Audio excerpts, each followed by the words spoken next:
Welcome into the Bobby Carpenter Show, Wednesday edition here of the game week.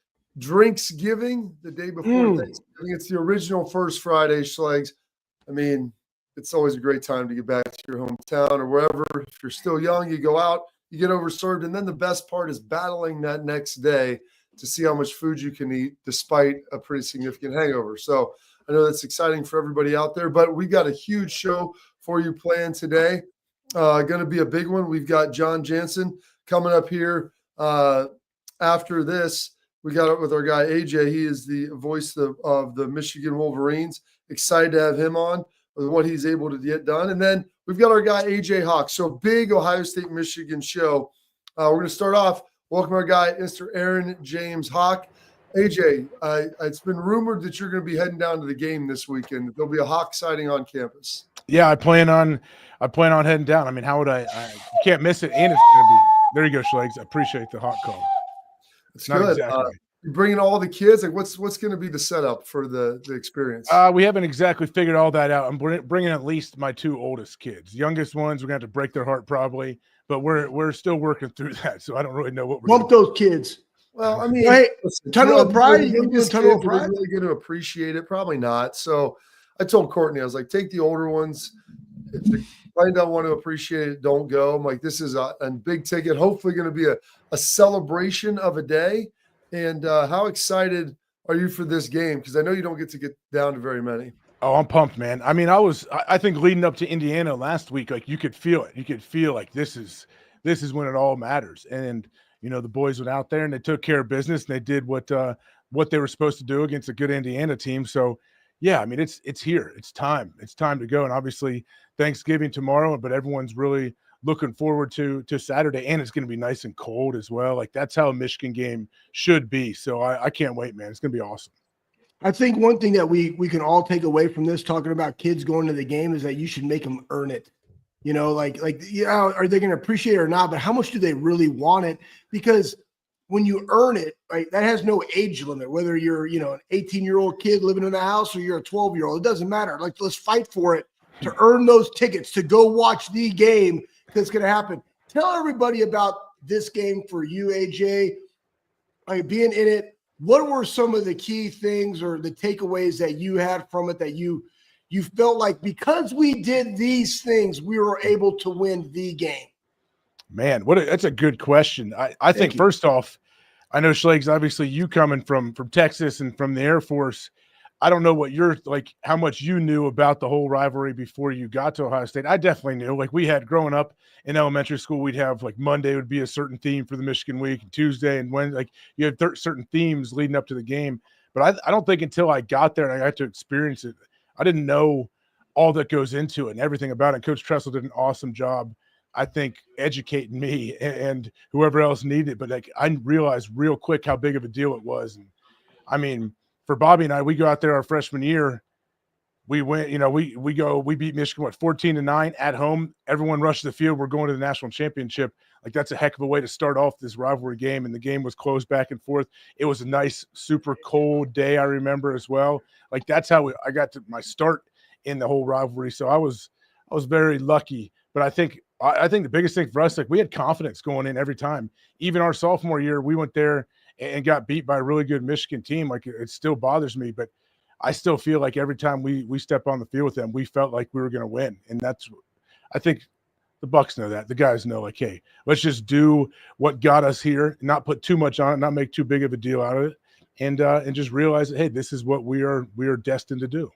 So one of the things Tress talked about yesterday with Schlegs and I, and he was awesome because he accused us of not listening some of the time or most of the time, not all of the time, because I did reference the superior special units, relentless defense, and mistake-free opportunistic offense. So after 4 years of that getting hammered in for about 50 games, I think it landed.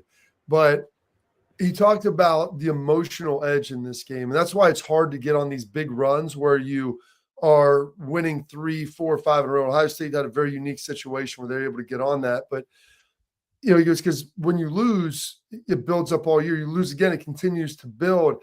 Because the team with the emotional edge usually finds a way to win the game. When you think about that, AJ, what does that emotional edge mean to you as you kind of prepare throughout the week? I think it's huge. It gives you like that laser focus where you don't have to talk about it.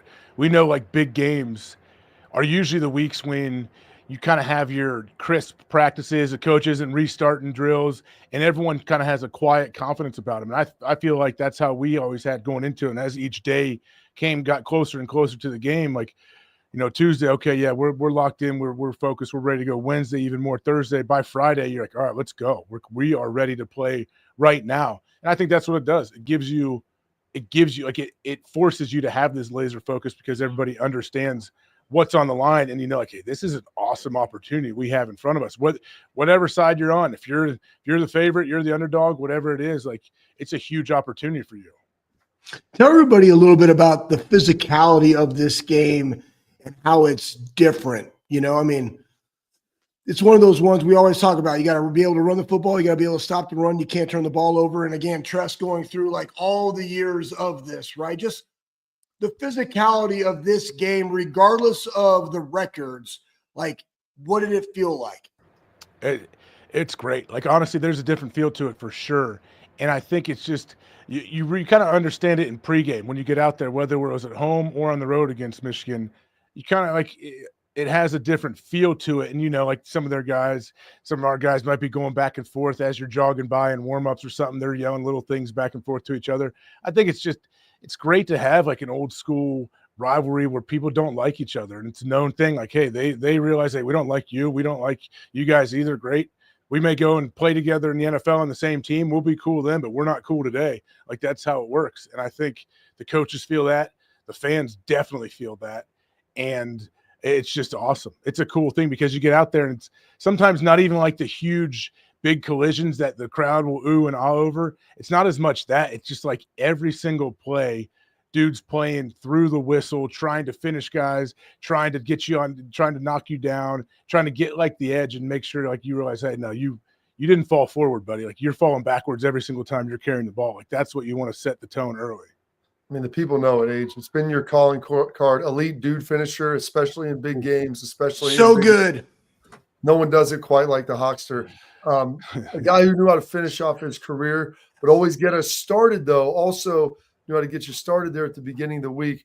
Earl Bruce, he used to come in and talk to us, and this is some of the things that Tress would do. And, it's a little bit unique and things have changed, but they always try to bring in former players, coaches to give them that perspective for guys who maybe didn't know. And Age, we grew up in Ohio, but I had no idea like what Earl Bruce was all about with regard to the Michigan game. Give us some little nuggets from some of the best stuff that you remember from Earl. I mean, Earl Bruce, he's one of one. There's never been anyone like him. But my earliest memories of him, seeing him in person, was just how juiced he was, how passionate he was about Ohio State football. Especially you talk Ohio State, Michigan, when he would get up in front of the team room, like his eyes would be bulging out of his head, and he's just going up and down the line, making eye contact with every single player, pointing you out, talking about things that happened back when he was coaching, what's going to happen when you guys get out there on the field with these dudes. And like, the old cliche, like you'd run through a brick wall after hearing that. Every time Earl Bruce was around, it was like there was never any on or off for him. It was always on. He only knew one speed, and he was that way all the time. And he definitely nailed it. He nailed it home right away. Like, you knew, like, okay, I get it. This is a way of life. This is not just a game. Like, this is who we are. Give us your favorite the game memory in the 4 years that you had at Ohio State. Oh boy. Well, our junior year, we won a game we were not supposed to win. I found out yesterday they were ranked 7. We were unranked. I know we had 4 losses going in. Bobby had 4. Dude, yeah, that's brutal. Yeah, and they were legit, and we kind of obviously put a big damper on their season, and I think that kind of springboarded us into the spring and winter workouts, all of that stuff. I remember Bob had a sweet block on Chad Henne in that game. It was awesome on an interception return. One of my favorite moments looking at Bob afterwards. Bob, why'd you cut him? He's like, he's a big dude. Like, I'm like, yeah, you're all right. That is a big dude. But so many great moments. I mean, going there, our senior year, obviously, with Bobby getting hurt so early and on the sidelines on crutches, James Laurinaitis steps in and does very well. Like, that whole game front to back was such a roller coaster. And the fact how, Troy completing that ball to Gonzo down there was just an awesome moment watching from the sidelines. And I see the clip replayed over this last week as well.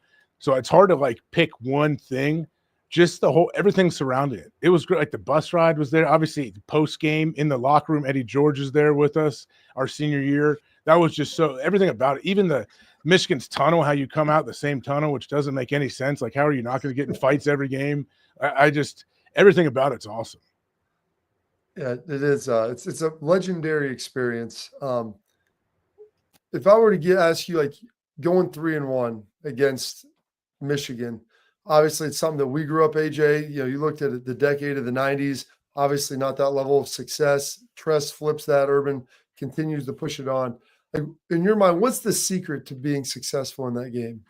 Man, I think it is. I've heard Urban speak on it like throughout this week. I've heard him on a couple of different things, and I joined him and Rob Stone and Mark Ingram on their podcast yesterday. And Urban, like, he embodies like the whole Michigan thing. Like, I know he didn't say Michigan. That was, people sometimes freak out if they hear us say Michigan. Like, that was kind of, Urban came in and kind of started that where they don't say M or everything, which I understand completely. I like how he did that as well. But Urban was saying, like, this isn't like the week. This isn't a game. This is a way of life. Like, every single day of the year, you're thinking about them. You're working on something for this team. And I used to think, like, oh, man, you're giving them too much credit. Like, we're not thinking about them all year. But now I understand it. Like, no, we're not, like, worried about them. We're planning. And we know if we do a little bit every single day of this year with you guys in mind, something trying to get better to beat you, then we're going to beat you more times than not. So I understand it. And I think it is a way of life. All right. Before we get you out of here, we've got a couple days left. You've got Thanksgiving up next. Any secrets to surviving Thanksgiving? Schlegel talked about the Quinn Hawk, the duel, people coming together. Ooh, the Quinn Hawks, man. Nothing better. Quinn Hawks. What's the secret to surviving Thanksgiving? We're trying to thrive, not just survive. Like, that's the old. I used to get mad in high school. Me and my brother we'd see people that they have shirts on said, "I survived Vikings 2-a-days" or whatever, and it's their high school shirt. I'm like, what? We're not sure. Like, I remember my coach seeing it and being so upset. Are we just trying to survive here? No, we're thriving. We are not just surviving camp. I'm like, yeah, I guess that makes, sometimes you do feel like you're just surviving, but I understand. Surviving though and thriving for our Thanksgiving.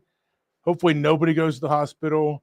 Hopefully nothing too big gets broken and there's no fires, because I think we're gonna have like 40, 50 people at our place. Yeah. I'm smoking a turkey. We got multiple other turkeys going in and a bunch of food, and it's going to be awesome, man. Get everybody together. We'll see how it goes. I can't wait. Well, AJ, thanks for spending some time with us. Excited to see you out there on Saturday. The Hawk soaring the sky with the little Hawks all running around, trying to wrangle those guys in. There you go. Should be very exciting, man. Thanks for spending some time with us. Enjoy it with Pat. All right. Thanks, Bob. Can't wait to hear you on the call as well. It's going to be sweet. We'll see. Hopefully I'll do a good job. Make you proud, Age. That's my goal. Oh, yeah. You will.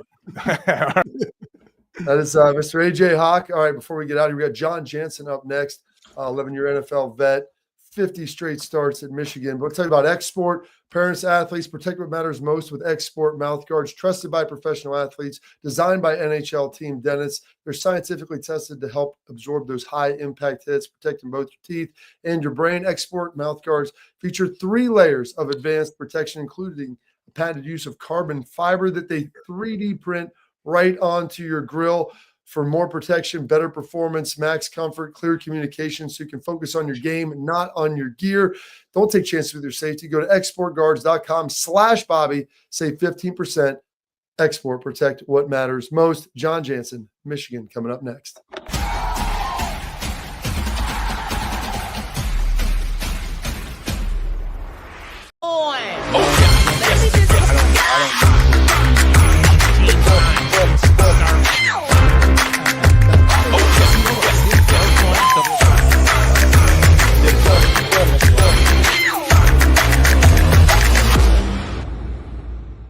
The Big Play Sports Network. Download the free app today to watch all of your favorite hosts on demand.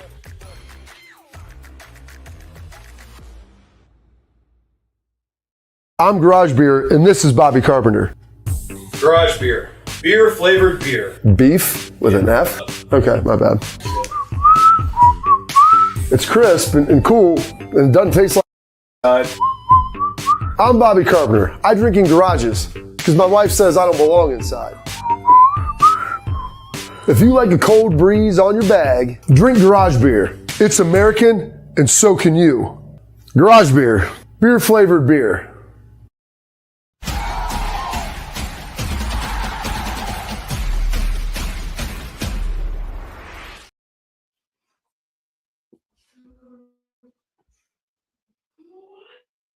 All right, Columbus, I want to let you know this. We're going to be big plays. Going to be bouncing around tailgates this Saturday before the Ohio State-Michigan game. Play some trivia with us. Get a chance to win some cheeseburgers presented by Swenson's. We'll have a full clip on Monday, December 2nd, right here on the Bobby Carpenter Show. Good luck. Hope to see you out there. All right, we're going to welcome in one of the legendary Michigan offensive linemen. Played 11 years in the NFL. You can now hear him on the calls for Michigan. Used to work on SiriusXM with him some as well.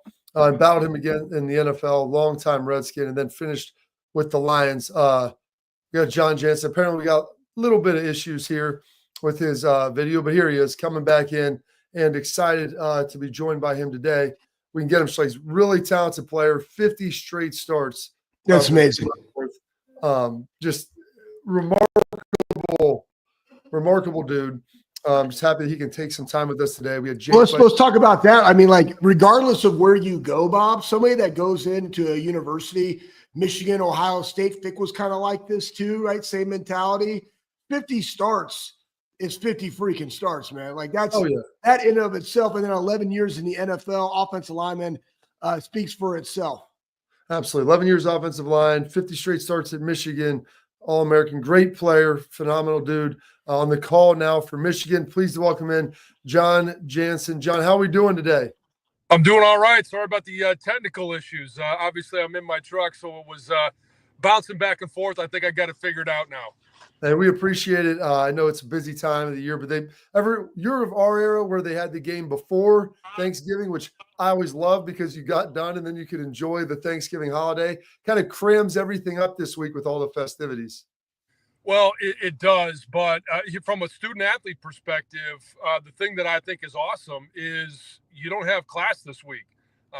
Everybody's off. They all get to focus just simply on the game. Obviously, you throw a holiday in there, and it changes things up, but I would always go back to the way it was in so many things in college football. John, talk to everybody a little bit about this Michigan defense. We hear a lot about their defensive line. 6 sacks last week versus Northwestern, only gave up 11 yards rushing, 8 TFLs, coming on, have one of their better games of the year, 50 points. Down your number one starting corner. But tell everybody a little bit about what they can expect from this Michigan defense going against this Ohio State offense. Well, it's a talented front seven. Derek Moore and Josiah Stewart on the edges. Josiah Stewart's been able to get home quite a bit. I think he's got 8.5 sacks so far this year. But the real talent is up front in the middle. You got, obviously, Kenneth Grant, Mason Graham. Mason Graham is just, I think it's a Nagurski Award and Outland finalist for both. He's had a terrific year. And they really started to come on in the second half of that Oregon game, a couple of weeks ago. Oregon, and then I think it was down in Indiana, and then getting ready for the Ohio State game or the Northwestern game. They really started to come on. For Michigan to have success, those guys got to be good up front. They've got to be able to win one-on-one battles. The linebackers, Jay Sean Barham and Ernie Hausman, they're talented. Their speed. Jay Sean Barham is the best one in regards to like an NFL talent linebacker. He's a big dude. He's about 6'3". Runs like a deer, and he brings it when he comes on the blitz. The secondary, as you mentioned, like they've been banged up all year. Rod Moore they lost him during spring ball to an ACL. Will Johnson's been out for the last 6 weeks. I don't necessarily expect that he's back on Saturday. So a guy that's been all over the place, Zeke Berry. He started out at nickel, moved out to corner. There's some challenges in the secondary. They're going to have to use Makari Page and some of those guys on the back end to really support what they're doing, what they're trying to do. But again, it all gets back to you got to, against this Ohio State team, you're going to have to be able to drop 7 and win up front with 4. Yeah, it's interesting. You talked about that defensive line. I think the second half of that Indiana game really showed what they were able to do, and it looked a lot like they did last year, although a little bit thinner and maybe not quite the depth that they've had. But what was really impressive, second half Indiana, and then really Northwestern, it felt like this offense, John, for Michigan started to find its stride and looked a lot more like the offense you saw last season. Maybe not airing it out, but throwing it effectively.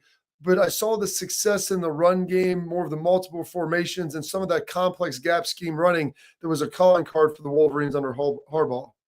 Yeah, a lot of gap scheme, a lot of traps, using Colston Loveland, Marlon Klein, a couple of the tight ends, Max Bredesen. And Bobby, I think you'll love to watch him play. He is old school. He would have fit in our era. He's a fullback. And I mean, he caught 2 balls against Northwestern, and I think he's caught 1 ball the rest of his career.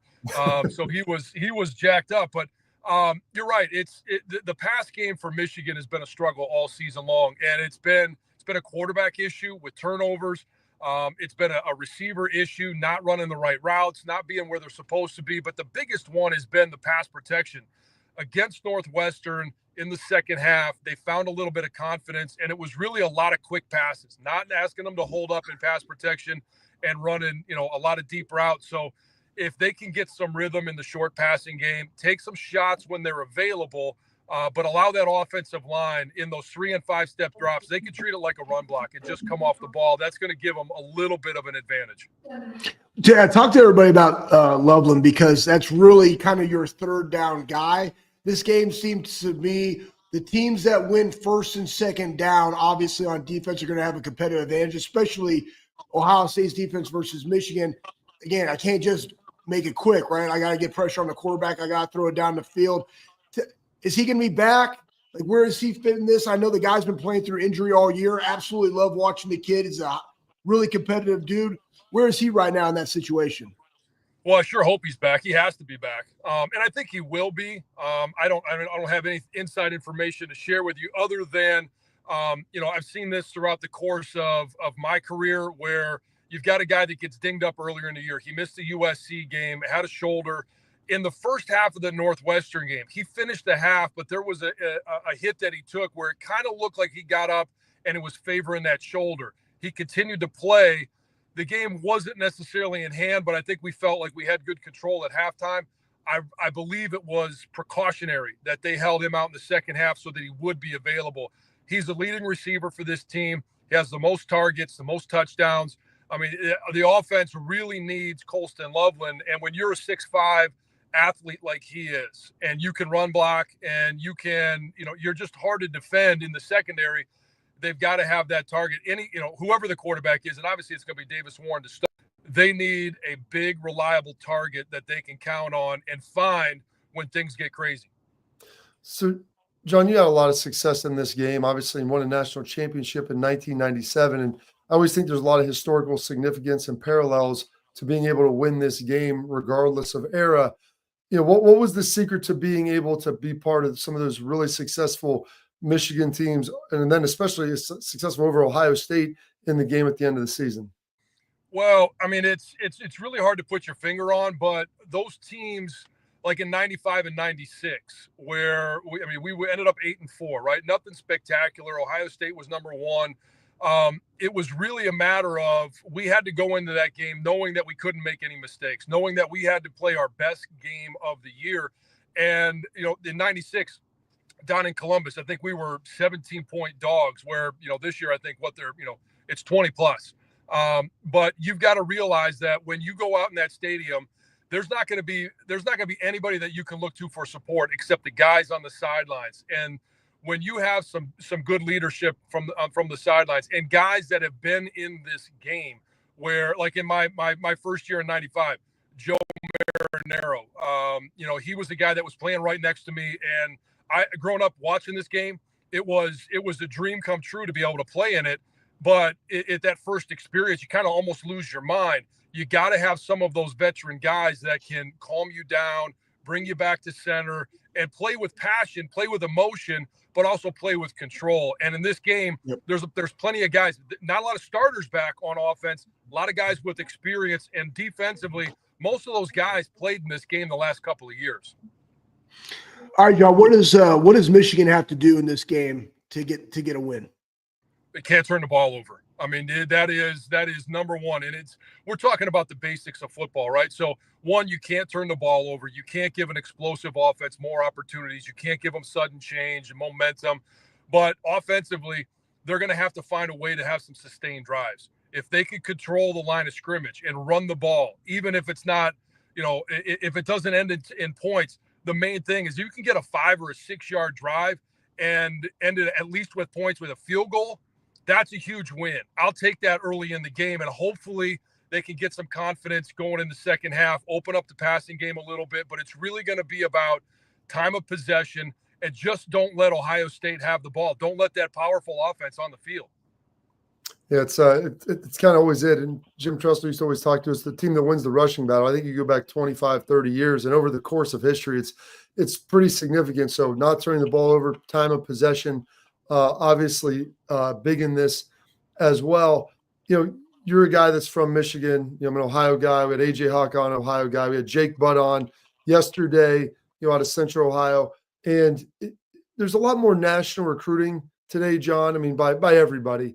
And maybe some of the regionality to the recruiting is gone. Do you think that that's impacted this rivalry at all? And if not, how has it maintained kind of the unique, special nature that it's had for the last 100 years?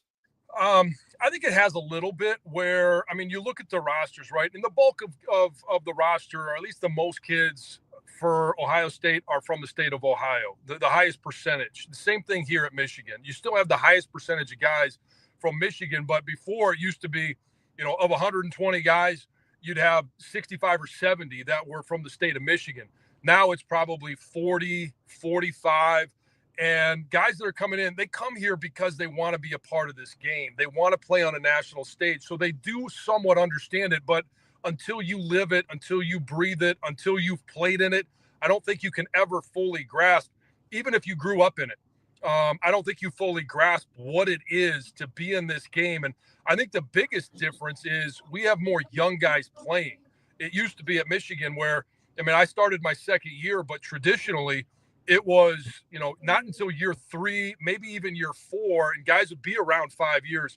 Now you got freshmen that are impact players. You got sophomores, and they just don't have the depth of experience in this game as much as guys used to have that didn't play until their 4th year. All right, John, we've been talking about it. This is such a great game. So impactful in all of our lives. Like, we still carry the losses, whether you played or you coached in it. Like, it's just something that it is. What's your favorite memory from your games versus the Ohio State University? Oh, man, that's a tough one. And, it is. God, I take that 98 game with me every time I lay down. It's my one loss, and it pisses me off to this day. And that was your senior year, right? Yeah, it's my senior year, and so I think about it like a missed block that I still want back, or a third down call that I thought was a crappy call, and I'm like, why did we try that? But I think of the victories, I'd have to probably go to 95 was great because Tumunga Biaka-Patuka just ran all over the place. And, at this time, those highlights come up. But it was really in 96 down there. Like I mentioned already, we were 17-point dogs. And then that one became a little bit sweeter because I've remained good friends with Big Cat. I've stayed close to Sean Springs. He was a teammate of mine in Washington. And Bobby, this, the banter back and forth from NFL teammates. Some of my closest friends are guys that played down there, and it just that friendly rivalry back and forth. But probably the one play that I remember the most was, and I gave Sean a hard time. He apparently slipped when Ty Streets caught that touchdown pass, and it's just one of those things that you're never going to forget. Obviously, I'm way behind the play, and all I'm doing is making sure there's no yellow flag, so I don't have to run back and try and run another play. But to celebrate like that, it was a lot of fun. Well, that's tremendous, John. We appreciate some time on this Wednesday. Excited to see you down in Columbus on the call. I'll definitely pop over and say hi in the press box. And 50 straight starts, man. I'm sure you're feeling it on days like today when that cold starts rolling through the Midwest. You do a little bit, but then all of a sudden you start heading down to Columbus, and boy, everything starts to loosen up. You think you got it one more time. Absolutely, John. Well, thank you, man. Have a great day. Thank you, John. All right, man. I'll see you down there. Yes, sir. John Jansen, All-American in Michigan. Like he said, it's like the one he remembers most is the loss. And when it's your senior year, it's really, really tough to swallow. All right, coming up next, they had new rankings come out last night for the CFP. We'll break those down quickly here on the Bobby Carpenter Show.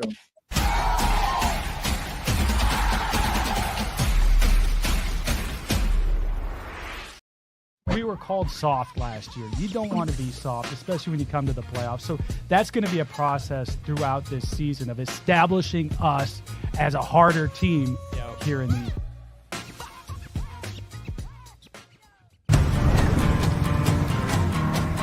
Building a home for the people who are worth it. Stepping out, throwing in a line, and dropping the tailgate for a picnic. And finding far-off campsites with the people you're closest to. Upgrade your truck, Jeep, or Bronco with over 1 million parts and accessories. And bring your truck to life. Real Truck.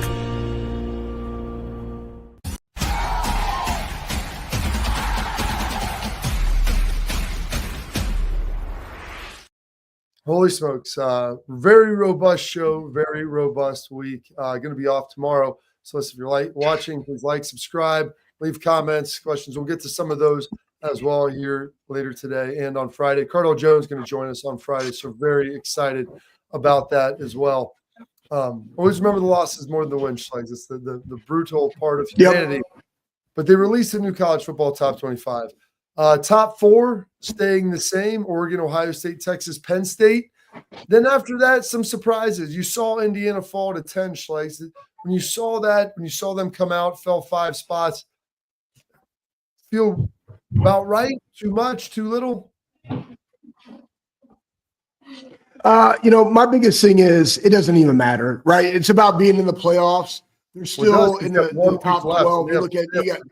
They have Purdue, so they're not going to get any bump from beating a team that's the worst in the Big Ten. So if they're not in the top 10. Yeah, but you're going to have some attrition. You're going to have attrition. You're going to have attrition in there, right? So you have Miami, you have SMU, you got the Clemson, South Carolina game. Like there's some other things that are going on right now. You obviously got Ohio State right there, and depending upon what happens then you got the playoff or the conference championship games.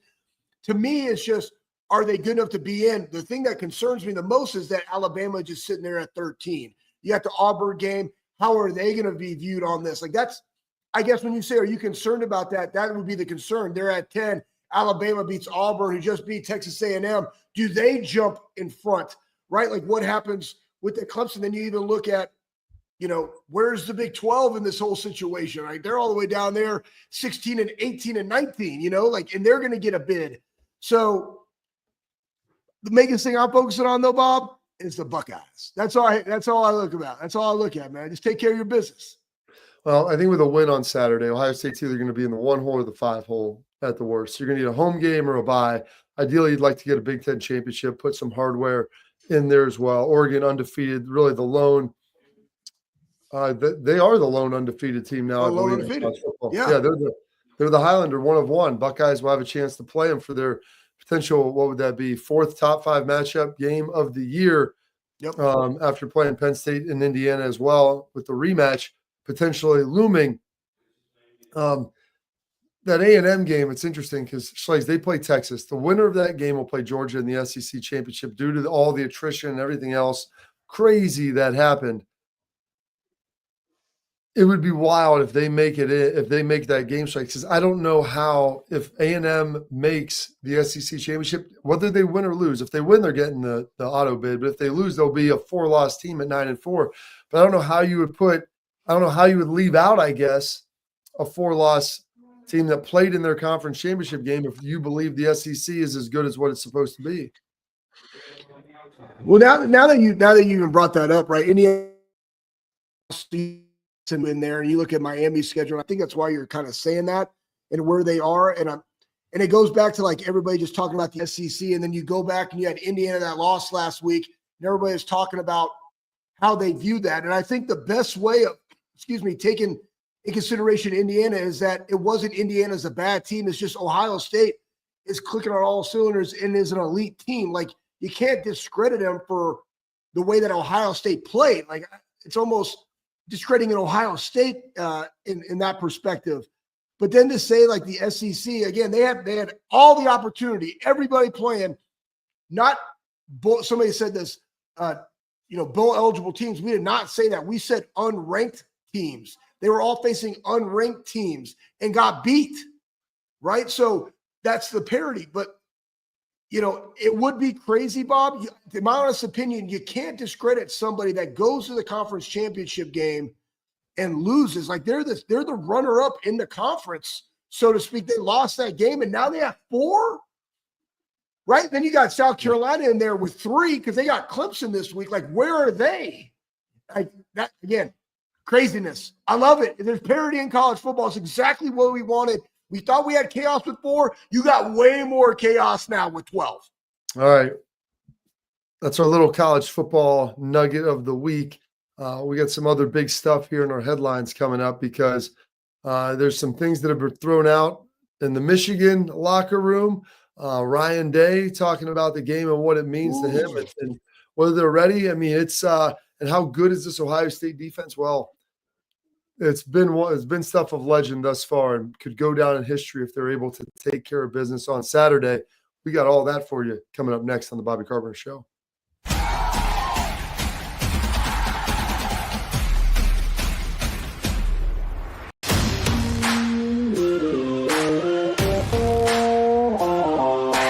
Hey, what's up, everybody? This is Bobby Carpenter. I want to give a huge thank you and a shout out to Affinity Whole Health, the leaders in the testosterone replacement industry. I've been on a testosterone replacement program for a few years right now, and I've got to tell you, it's been an absolute game changer. Affinity Whole Health has allowed me to be the best version of myself, both mentally and physically. I loved how easy it was to get started. I booked my free consultation, met with my prescriber, checked my numbers, and Affinity Whole Health designed a program that was customized to fit my needs. So I'm telling you guys, if you have low energy, you want to get rid of that spare tire around the waist or take it to the next level in the bedroom, Affinity Whole Health is the place to get started. So don't wait any longer. 5 minutes of your time, book your free consultation. You're going to love the way you feel.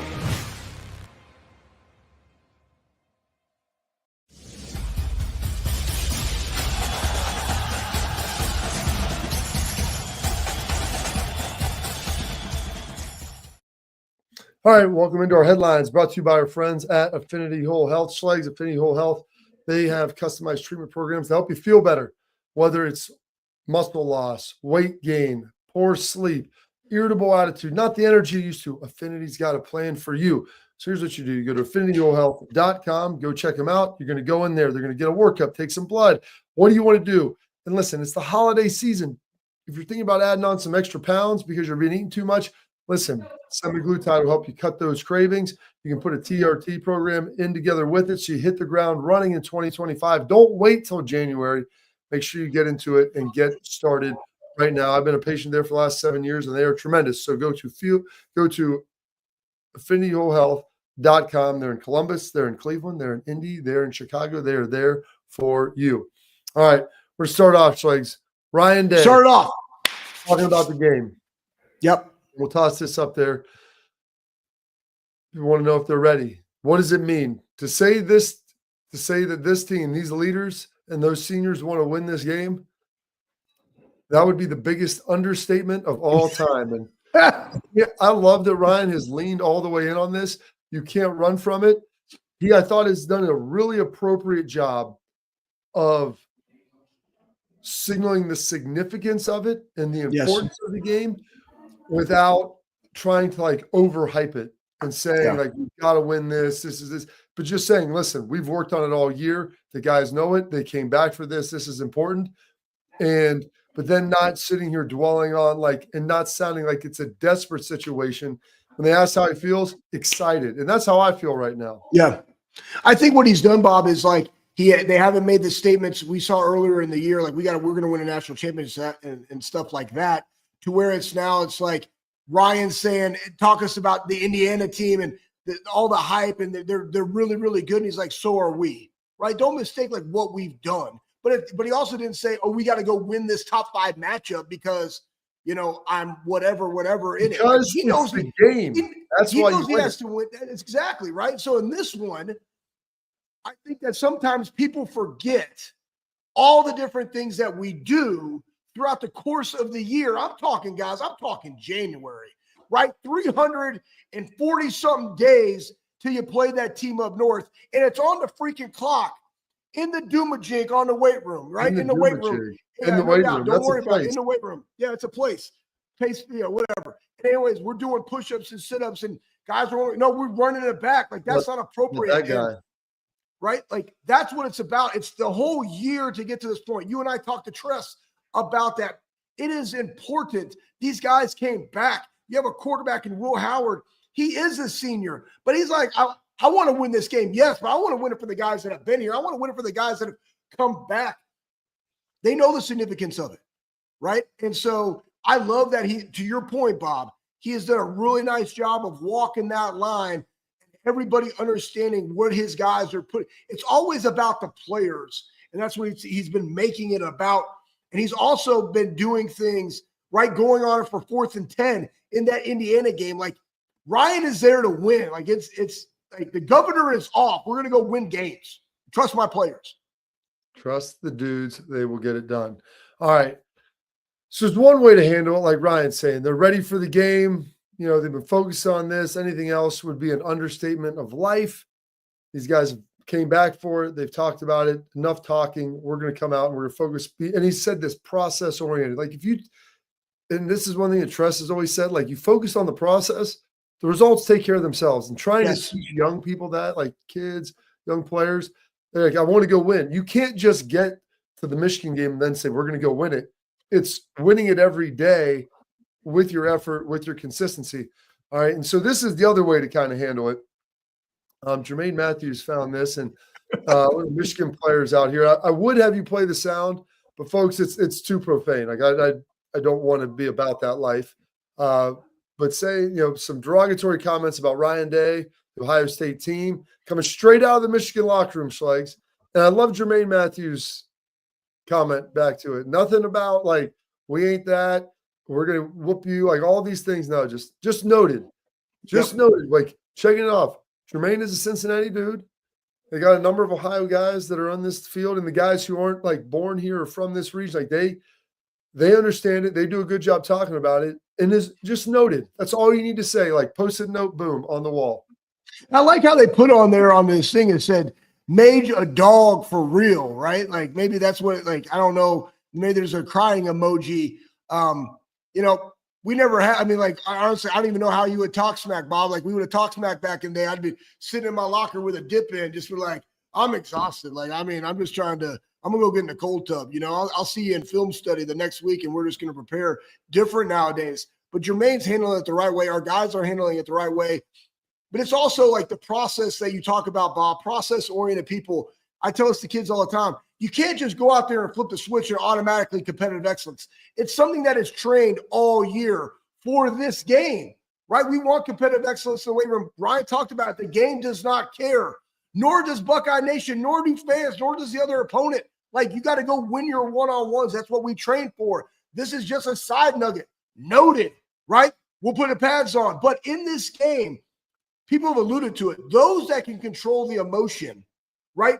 Play with great emotion, but also control it. Not getting a personal foul, stopping a drive, and now being 1st and 25, right? But being able to play with emotion, but within your own emotion, that is critical in this game. Absolutely. It's pretty big, and they've been doing it pretty bigly here for a while, Schlegs. And then lastly, Will Howard, not an Ohio guy, talking about coming out first thing. He wants to do it for the rest of the seniors. Tress talked about yesterday, wanted to do it for his teammates, his head coach, Ryan Day, and everything that means to him. And important is this. And Ryan saying that some of the worst days in his life, the day his father passed and the days they've lost at Michigan. I mean, speaking to the gravity. So Will Howard coming out and talking about, his time and experience at Buckeye Nation. And it's pretty remarkable for some of these transfer guys. We can throw that up, Pat, that, he comes out and said, I appreciate Buckeye Nation so much for taking me in accepting me. I love this place, and I wouldn't trade it for the world. And like, I don't believe that's lip service. I believe that that's authentically him and how he feels about his time here. Yeah, Bob, I would say this from Will. Will came in, knew he needed to change his body, knew he needed to work, knew he needed to compete. He was kind of soft, a little right? But heavy. He had to compete for the position, right? Like, there was a competition battle. Like, that's all what Ryan wanted, right? I'm not giving anybody position. You got to go earn it. Seth, welcome in. Guess what? Carson Hinsman, you got to earn it. We're going to push each other. Competitive excellence. Will has embraced that. The older guys in that room, the Ty Leaks of the world and the Donnies of the world and the Friars of the world, right? The Denzels of the world. Like, no, man, this is a +2, right? It's the culture rep. They named that, right? You got Will over there straining, spitting, right? Screaming. Like, I'm like, yes, like, all in.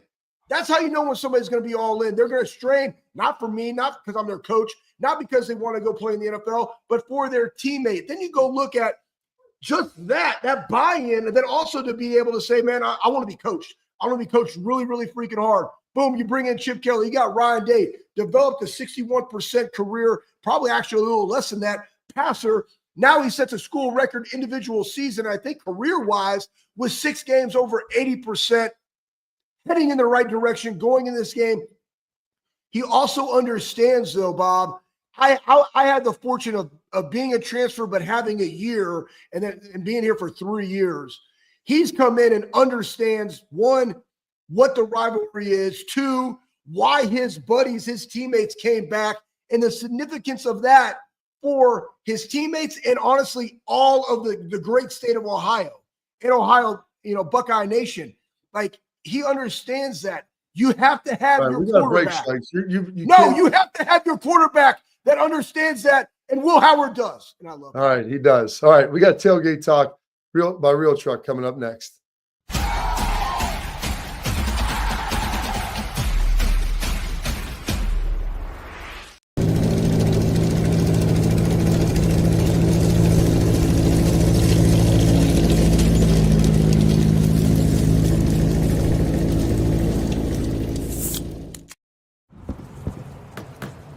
Get the most out of work, life, and all your outdoor adventures with top-selling upgrades for your truck.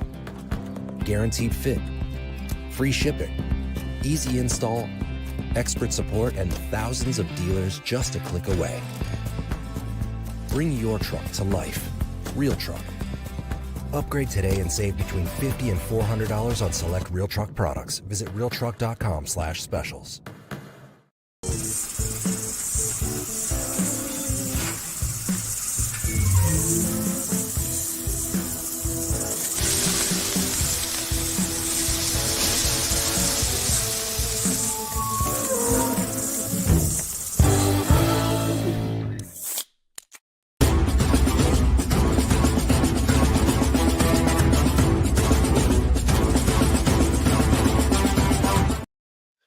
All right, now we're in our Tailgate Talk, brought to you by our friends at Real Truck. And listen, now through Sunday, December 1st, the Black Friday deals are on at Real Truck. All our folks out there, you can enjoy $400 off select bed covers and accessories. Bring your truck to life this holiday season like Schlegel and I have done. Log into realtruck.com /specials to enjoy and learn more. And listen, don't forget, if you spend $100, you get the sweet Real Truck hat, which I left at my house and I don't have with me at this moment. But they're spend $100, promo code Bobby, you get the Real Truck hat. So listen, don't wait. Get to realtruck.com. Get those Black Friday specials and deals now through December 1st. All right, Schlegs. We got some we were on talking a little bit. Ryan Day was on the Pat McAfee show. We broke down a little bit of it before. But Pat brought up some potential former dudes out there playing, and would they be able to help him? Let's toss that up there, Pat, and hear what old Pat McAfee and Ryan Day had to say. The alumni here is crazy. Do you ever think about having like AJ Hawk, Bobby Carpenter, Schlegel and the boys put the helmets on in practice maybe on Thursday, thud it up with the boys? I'm sure they would do that. Yes, they would. I heard AJ Hawk once put on a helmet against Kirk. didn't it? Yeah. Ended my life. Yeah, no, it didn't. Ryan, always great to have you with us. So gracious every time we visit here. And one final message before you go in the skull session. Oh gosh, that was tremendous. I love bet it, man. they would, Schlegel. What does that mean? That means we're gas station ready, Bob. That's what it means. Like, look, you ran 20 half gassers. You can run around. I'm only doing one period. It's called inside, right? And everybody on there has to sign a waiver because I have no governor when it comes to inside and thumping, right? But hey, it would be super fun. AJ looks great. We have to get his old helmet, protect his nose a little bit. You out there have the under front, boom, setting the edge. It would be fantastic. It would be fantastic. I would love to do inside. I mean, I could probably do some 7-on, but my legs would get smoked. The quick change of direction, it's like you don't realize like how much that smokes your legs when you're not used to it. I do. I mean, I'm 43. I was like, hey, I'm gonna start training like a Buckeye. I'm doing change direction drills like the next day. Like my whole body's on fire. I'm like, dadgummit, why am I doing this? Because I need it. I need it. Exactly. Well, you need it. It's there. And when called upon, you and me and AJ can respond and give a great look. Hey, you know what? Just here, service. Hey, people helping people, service leadership, Schlegs. Just do the very best you can. Here's the thing: you can hurt us because it doesn't matter because we don't have a game to play. I tell the guys, like, if I get hurt, it doesn't matter. Like, all I'm going to do is go ice this, and I got all year to get healthy and get ready again. So it would be fun. Love doing it. Those guys are got a couple good swings left, Schlegs, but I don't know how many left. And I'm glad Ryan was a good sport about it. And Pat throwing that out there for us was absolutely tremendous. All right, coming up, we have our guy, Anthony Schlegel, wrap up the Bobby Carpenter Show.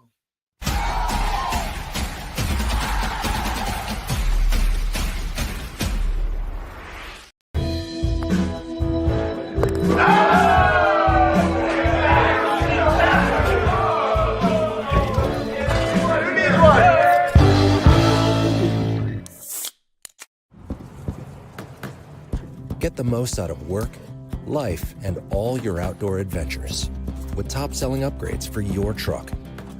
Guaranteed fit, free shipping, easy install, expert support, and thousands of dealers just a click away. Bring your truck to life. Real Truck. Upgrade today and save between $50 and $400 on select Real Truck products. Visit realtruck.com/specials.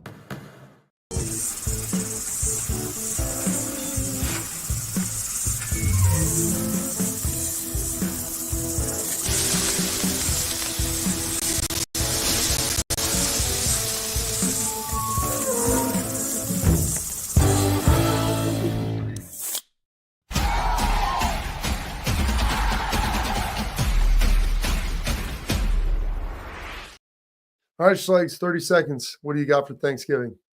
Hey, 30 seconds, Thanksgiving. Hey, listen, everybody, you're out there, you're with friends, you're with family. You might not like any of them, but you invited them. Hey, just remember this. That's a great line.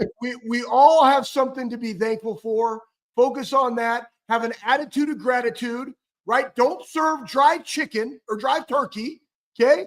Have a lot of games, have a lot of fun, make it memorable, create memories, but we always have something to be thankful for. Make sure you understand that. And guess what? At the end of the day, run the damn ball. Go Bucks. Buckeyes locked in. We'll see you on Friday.